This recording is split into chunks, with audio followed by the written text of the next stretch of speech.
क्या आपको पता है एक मास्टर मैनिपुलेटर आपके साथ बात करते करते कैसे आपके डिसीजन कंट्रोल कर लेता है? सिचुएशन 1, अगर आपका एक फ्रेंड बोलता है मुझे तुम पर पूरा भरोसा है कि तुम मुझे सपोर्ट जरूर करोगे, तुम बाकी लोगों की तरह नहीं हो। ये है इमोशनल ब्लैकमेल। यहाँ वो सटली आपके अंदर गिल्ट क्रिएट कर रहा है ताकि आप मना ना कर पाओ। सिचुएशन 2, आपका एक कॉलीग कहता है मैं तो ये काम तुम्हारे जैसा अच्छा कर ही नहीं सकता, तुम ही कर लो ना प्लीज। ये है फ्लैटरी विथ डेलीगेशन। यहाँ तारीफ करके सामने वाला अपना काम आप पर डाल देगा। सिचुएशन 3, आपका बॉस कैजुअली बोलता है अरे ये तो तुम्हारे बाएं हाथ का खेल है, अगर तुम एक बार ठान लो तो तुम ये काम चुटकियों में कर सकते हो। ये है प्रेशर थ्रू एक्सपेक्टेशंस। यहाँ वो आपकी कैपेबिलिटीज को हाईलाइट करके प्रेशर क्रिएट कर रहा है ताकि आप उसका काम करके ही जाओ। दोस्तों, इसी तरह की कई सिचुएशंस होती हैं जहाँ एक मैनिपुलेटर आपको सटली मैनिपुलेट कर लेता है। गिल्ट ट्रिप को पहचानना एक सटल स्किल है, क्योंकि ये टेक्निक डायरेक्ट नहीं होती बल्कि इनडायरेक्टली तुम्हारे इमोशंस को मैनिपुलेट करती है। पहला साइन है इनडायरेक्ट ब्लेम।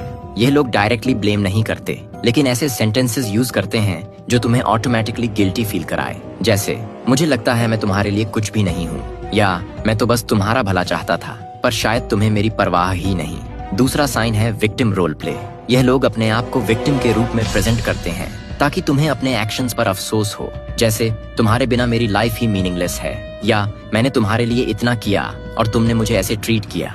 तीसरा साइन है पुराने फेवर्स याद दिलाना। ये लोग बार बार वो चीजें याद दिलाते हैं जो उन्होंने तुम्हारे लिए की थी, ताकि तुम्हें ये लगे कि तुम उनका कर्ज चुका नहीं रहे हो। जैसे याद है मैंने तुम्हारे लिए क्या क्या किया था, तुम तो भूल गए पर मैं नहीं भूला। अगर तुम्हें ये साइंस किसी में दिख रहे हैं तो ये क्लियर इंडिकेशन है कि वो तुम्हें गिल्ट ट्रिप कर रहा है। और अगर कभी सोचा है कल्ट लीडर्स लोगों के दिमाग कैसे कंट्रोल कर लेते हैं? कल्ट लीडर्स अपनी पावर बनाए रखने के लिए 3 सिंपल टेक्निक्स यूज करते हैं। पहली है रेपिटेशन। वो एक ही बात बार बार बोलते हैं जब तक वो सच न लगने लगे। दूसरा है फियर। वो आपके मन में ये डर बिठा देते हैं कि अगर आप उनसे अलग हुए तो आपके साथ सब कुछ बुरा होगा। तीसरी टेक्निक है आइसोलेशन। इसमें आपको फैमिली और फ्रेंड से दूर करके एक ऐसी दुनिया में डाला जाता है जहाँ सिर्फ उनका इन्फ्लुएंस हो। अगर किसी को अपने झूठ पर यकीन दिलाना है तो रेपिटेशन सबसे पावरफुल वेपन है। तुम्हें बस एक सिंपल और बिलीवेबल झूठ क्रिएट करना होगा और उसे बार बार रिपीट करना है अलग अलग सिचुएशंस में। जैसे मान लो तुमने होमवर्क कॉपी किया है और पकड़े जाने का डर है, तो जब टीचर या कोई पूछे तो कॉन्फिडेंटली बोलो मैम मैंने खुद किया है। ये पहला स्टेप होता है झूठ को एस्टैब्लिश करने का।